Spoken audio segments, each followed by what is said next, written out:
한 번은 서연이가 온라인으로 물건을 구매하는데 둘 중에 어떤 걸 살지 고민이 되더라는 것입니다.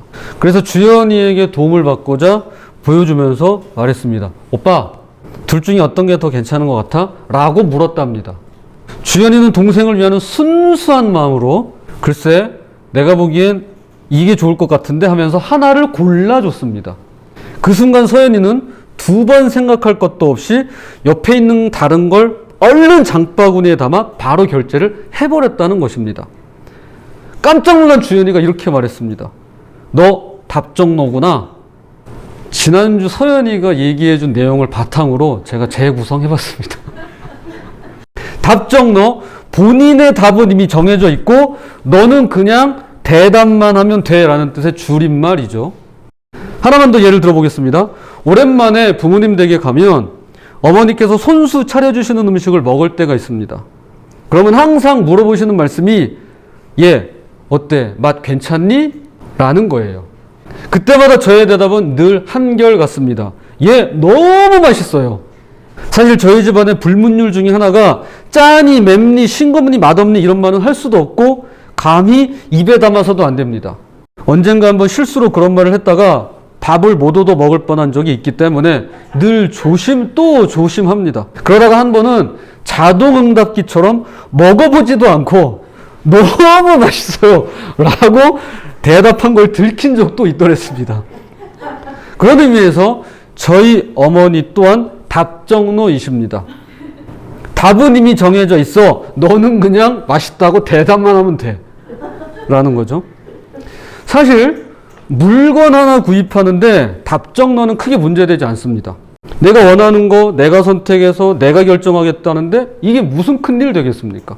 또한 정성껏 요리해 주신 음식에 대해서도 답정너는 전혀 문제되지 않습니다. 맛있는 음식 맛있게 먹고 사랑이 담긴 요리 감사히 먹겠다는데 이게 무슨 문제가 되겠습니까? 그러나 신앙에 있어서는 문제가 될 수 있습니다. 그것도 아주 큰 문제가 될 수 있습니다. 성경의 인물 중 욥의 세 친구를 생각할 때면 바로 이 답정너라는 말이 떠오릅니다. 이들은 답정너의 끝판왕이라 할 수 있습니다. 이들이 보여준 답정너의 태도는 답답한 수준을 훨씬 넘어섭니다. 이들은 욥을 비방하고 비난하는 것에 그치지 않고 대놓고 악인이라 낙인 찍으며 그를 향해 정죄를 일삼았습니다. 얼마나 심했으면 욥이 친구들을 가리켜 이런 말을 했을까요? 욥기 16장 2절입니다. 너희는 다 재난을 주는 위로자들이로구나. 재난을 주는 위로자. 다른 건 몰라도 신앙의 답정너만큼은 알게 모르게 재난을 주는 위로자가 될 수 있다는 것입니다. 이것이 오늘 제목입니다. 신앙의 답정너, 재난을 주는 위로자. 부디 오늘 말씀을 통해 욥의 세 친구를 타산지석으로 삼으시기를 바랍니다. 그래서 신앙의 답정너를 조심하시고 재난을 마구 주는 위로자에서 재난을 막아서는 위로자가 되시기를 부탁드립니다. 성경은 아들 7과 딸 3을 둔 욥을 가리켜 그의 가정이 얼마나 화목했고 형제 간의 우애가 얼마나 돈독했으며 동방에서 가장 부유한 자로서 모든 사람들에게 칭송과 존경을 한 몸에 받았고 누구보다도 하나님께 친히 인정받는 온전하고 정직한 그분의 종이었음을 힘주어 말씀합니다.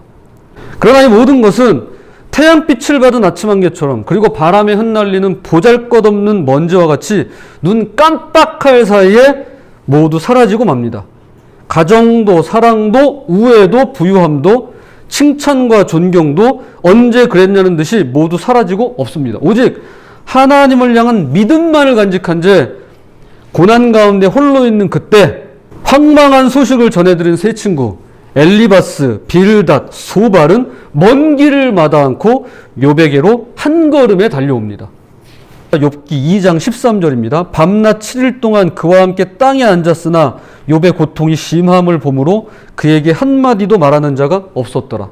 그들은 실수로라도 욥을 괴롭게 하고 상처를 줄까봐 7일 동안 아무 말 없이 그의 곁을 지키며 위로해 줍니다. 이들은 진정한 친구였어요.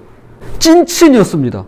마침내 욥이 그 절친들 앞에서 입을 열어 자신의 속마음을 토로하기 전까지는 말이죠. 자, 말씀을 한번 찾아볼게요. 3장 1절입니다. 그 후에 욥이 입을 열어 자기의 생일을 저주하니라. 이것이 발단이었습니다.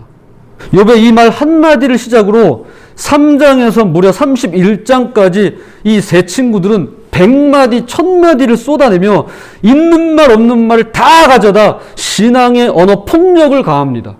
이들은 서로 논쟁하고 투쟁하며 총칼 없는 전쟁을 벌입니다. 이들에겐 위로의 말일지 몰라도 욥에게는 분노의 말로 들렸습니다. 이들은 정말이지 재난을 주는 위로자였습니다. 먼저 엘리바스가 말합니다. 4장 7절입니다. 생각하여 보라. 죄 없이 망한 자가 누구인가? 정직한 자의 끊어짐이 어디 있는가? 그는 죄가 있으니 벌받는 것 아니겠냐며 처음부터 욥의 죄를 추궁합니다. 애석하게도 우리 역시 그럴 때 있습니다. 죄 때문에 벌받는 거라고 단정지어 말할 때 있습니다. 이것이 신앙의 정답이랍시고 자신 있게 말합니다. 물론 그런 경우 있습니다. 죄 때문에 고통당하고 고난당하는 경우 있습니다. 그러나 그렇지 않은 경우도 얼마든지 있음을 간과한 성급한 일반화입니다.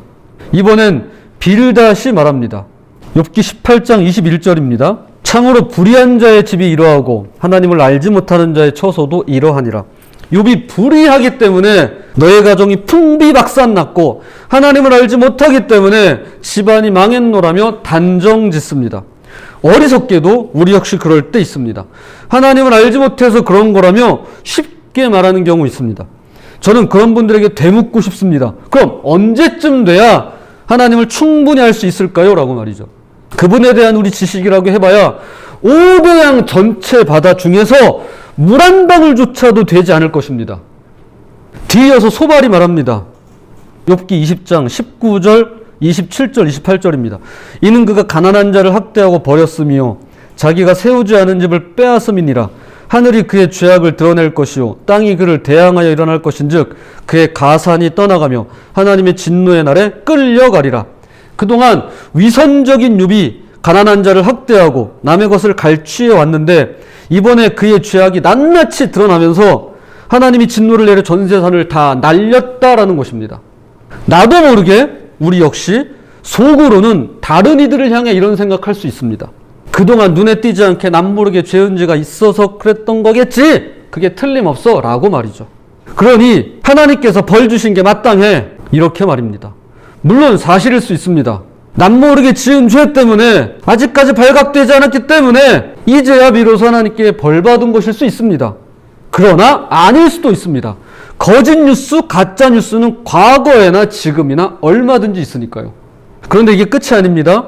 이제 세 친구는 답정너의 끝판왕답게 욥을 향해 본격적으로 신앙의 정답을 요목조목 내려주기 시작합니다. 욥기 5장 8절입니다. 나라면 하나님을 찾겠고 내 일을 하나님께 의탁하리라. 또 하나 찾아볼까요?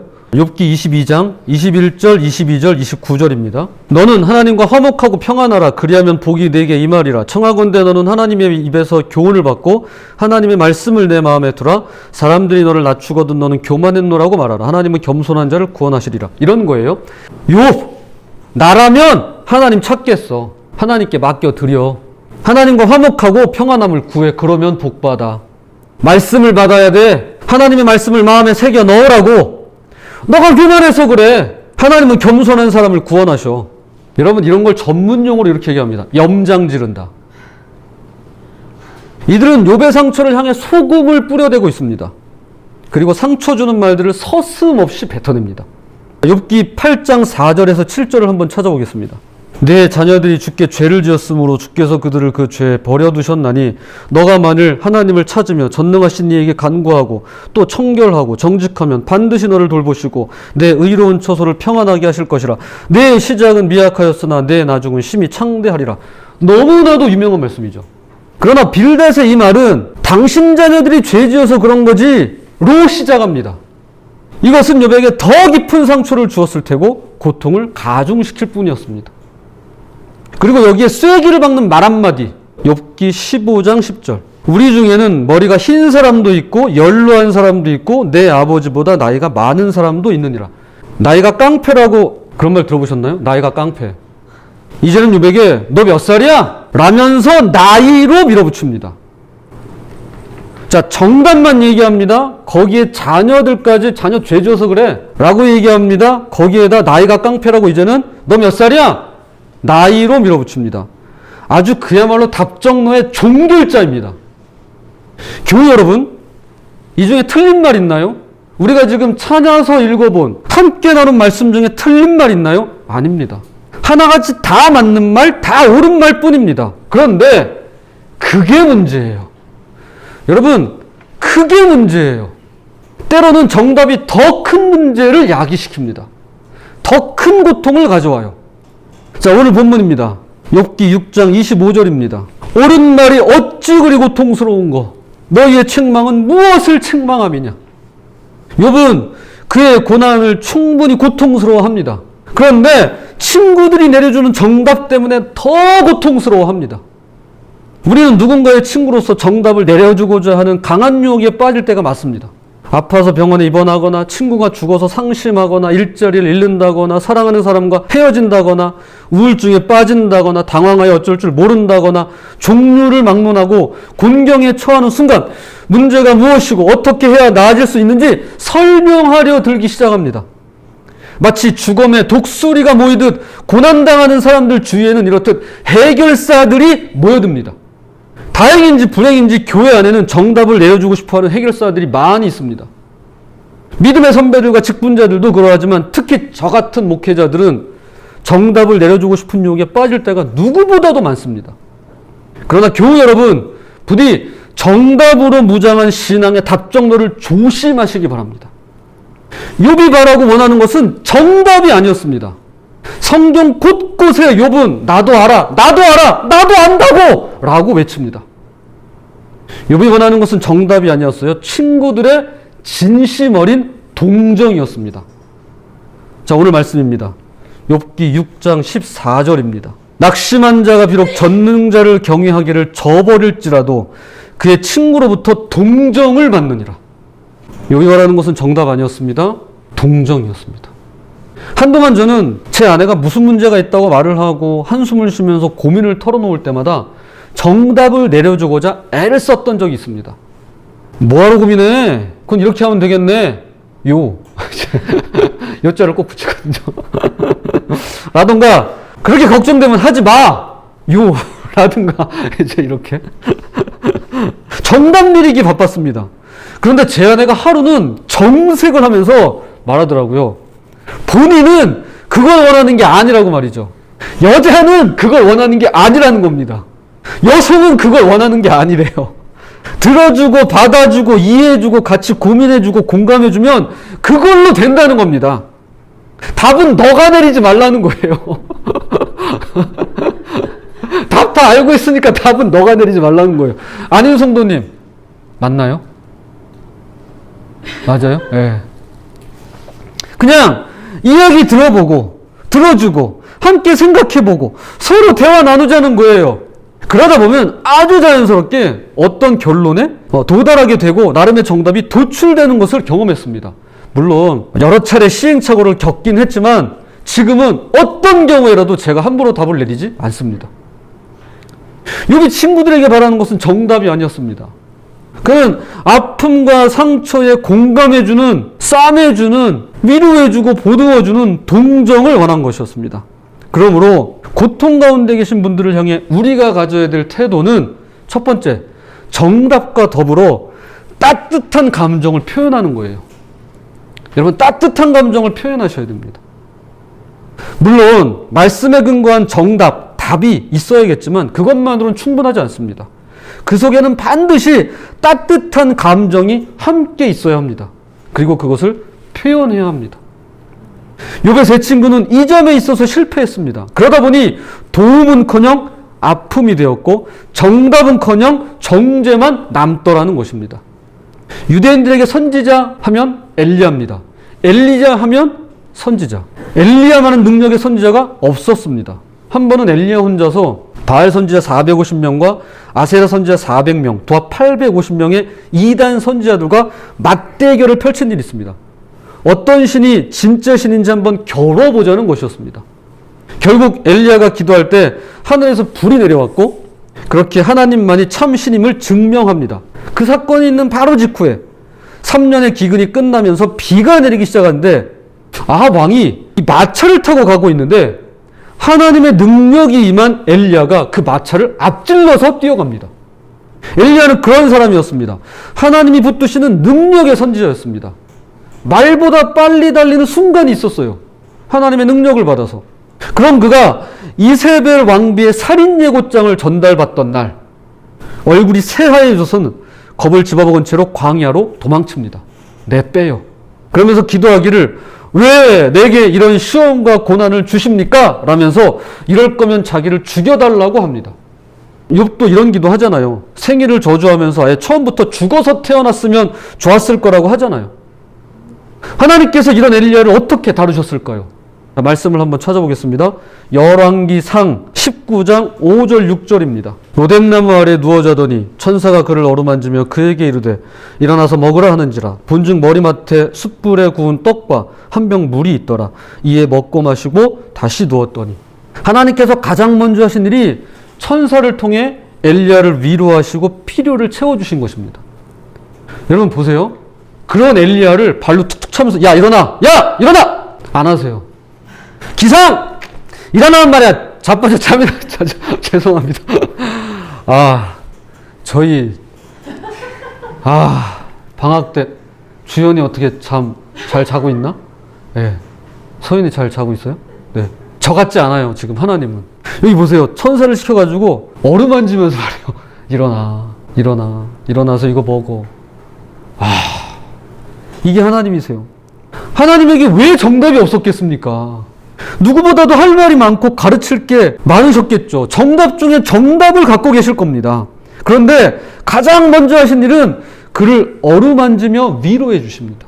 마음을 만져주시고 이해해 주시고 공감해 주시고 보살펴 주시고 동정해 주십니다. 지금도 그분의 따스한 마음, 따뜻한 감정이 이렇게 느껴지는 것 같지 않으십니까? 정말 따뜻한 분이세요. 여러분, 주님은 냉정하고 매섭게 보일 때도 있습니다. 그러나 그 속에는 언제나 따뜻함을 간직하고 계십니다. 그리고 그 따뜻한 감정을 표현하는 분이세요. 하나님은 사랑이세요. 그래서 언제나 따뜻하십니다. 우리를 징계하실 때조차도 그분은 결코 사랑의 표현을 잃지 않으세요. 부디 그분의 사랑으로 정답과 더불어 따뜻한 감정을 나누고 표현하시는 저와 여러분 되시기를 부탁드립니다. 한때 세 친구는 7일 밤낮으로 침묵하며 욥과 함께 할 정도로 그의 고난을 아파하며 공감했더랬습니다. 그러나 그들은 욥의 믿음 없는 한마디 말에, 그의 신앙을 저버린 듯한 한마디 말에 결국 참지 못하고 변덕을 부리며 훈계와 비난, 냉소와 정죄의 말들을 여과 없이 쏟아내게 되죠. 오늘 본문에서 욥은 말합니다. 자, 욥기 6장 28절입니다. 이제 원하건대 너희는 내게로 얼굴을 돌리라. 내가 너희를 대면하여 결코 거짓말하지 아니하리라. 친구들에게 욥이 간절히 호소합니다. 내게로 얼굴을 좀 돌려줘. 날 좀 봐줘. 눈길을 피하지 말고, 초점을 흐리지 말고, 얼굴을 돌리지 말고, 제발 나를 좀 봐줘. 라고 말이죠. 어디 가지 말고, 멀리 떠나지 말고, 내 곁에서, 내 옆에서 나와 함께 있어 달라고 이야기합니다. 그러나 끝내 이 세 친구는요, 심판받는 욥의 자리를 떠나서 신문하는 하나님의 자리로 옮겨갑니다. 또한 고통받는 그의 자리를 피해 호통치는 그분의 자리로 올라가고 맙니다. 이에 욥이 탄식합니다. 자, 욥기 19장 21절 22절을 제가 읽겠습니다. 나의 친구야, 너희는 나를 불쌍히 여겨다오. 나를 불쌍히 여겨다오. 하나님의 손이 나를 치셨구나. 너희가 어찌하여 하나님처럼 나를 박해하느냐. 내 살로도 부족하냐. 왜 너희들이 하나님 행세하고 그분의 자리에 앉은 양 착각하냐는 겁니다. 그러면서 왜 하나님처럼 나를 박해하냐는 거예요. 왜 나를 괴롭히냐는 거예요. 왜 나를 고통스럽게 하냐는 거예요. 너가 하나님이 아니지 않냐는 거예요. 안타깝게도 우리 역시 믿음을 강요하고 신앙만 강조하다 보면 이렇게 될 수 있습니다. 다른 사람의 불신앙과 믿음 없음을 못 견뎌 하면서 자칫 하나님 행세를 할 수 있더라는 것입니다. 저 같은 목회자들이 빠지기 쉬운 정답의 유혹이라 볼 수 있을 것입니다. 그러므로 우리가 지녀야 할 두 번째 태도가 있습니다. 그것은 믿음과 더불어 긍휼의 마음을 간직하는 것입니다. 믿음과 더불어 긍휼의 마음을 간직하는 거예요. 믿음과 마음은 항상 함께 갑니다. 따뜻한 마음, 불쌍히 여기는 마음, 긍휼의 마음은 믿음과 하나입니다. 누가복음 15장의 탕자의 비유를 아실 겁니다. 둘째 아들은 아버지의 유산을 미리 받아서 집을 떠납니다. 결국에는 모두 탕진하고 빈털터리가 되어 돌아오죠. 왜 아버지에게 정답이 없었겠습니까? 왜 하나님 아버지에게 정답이 없으시겠습니까? 그러나 하나님은 정답을 앞세우시기보다는 언제나 긍휼의 마음으로 우리를 대해 주십니다. 믿음이 자라나기까지 오래도록 참고 기다려 주십니다. 긍휼의 마음으로 우리를 불쌍히 여기시면서 언제라도 돌아오기만 하면 버선발로 뛰어나가 덩실덩실 춤을 추며 맞이해 주시는 우리의 하늘 아버지 되십니다. 그러나 집안에 있던 첫째 형은 어땠습니까? 그는 따뜻한 마음이 없었습니다. 동생을 불쌍히 여기는 긍휼의 마음이 없었습니다.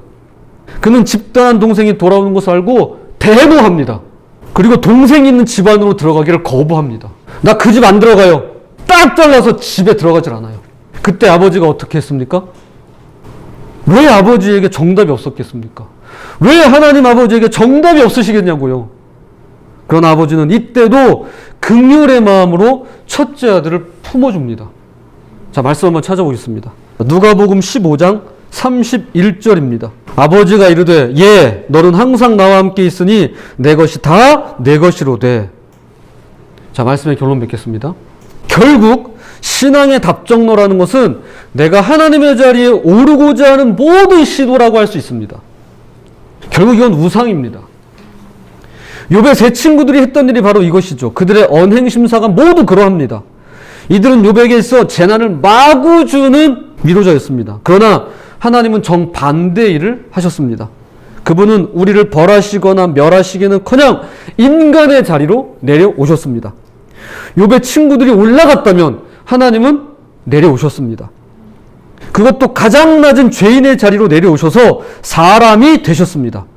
이게 가당키나 합니까? 우리는 어떻게든 그분의 자리를 노리며 스스로를 높이고자 하는데 반대로 그분은 우리의 자리에 친히 내려오셔서 스스로를 낮추고자 하시다니요. 예수님은 우리에게 답을 주시고 오신 것이 아닙니다. 그랬다면 답만 주고 떠나셔도 됐을 일입니다. 오히려 그분은 길이 되어주셨습니다. 우리가 그분의 뒤를 따라갈 수 있도록 앞서서 그 길을 걸어가셨고 몸소 그 길이 되어주셨습니다. 그 길은 찬양과 기쁨과 축복과 승리, 꽃길만 있는 것이 아닙니다. 반대로 아픔의 길, 고통의 길, 고난의 길, 기다림의 길, 오래 참음의 길, 십자가의 길이기도 합니다. 부디 저와 여러분 모두 예수님 따라서 그 길을 걸으시기를 바랍니다. 또한 신앙의 답정너가 되기를 거부하시고 따뜻한 감정과 함께 믿음과 긍휼의 마음으로 재난을 막아 서시는 위로자가 되시기를 주님의 이름으로 부탁을 드립니다. 자, 기도하겠습니다.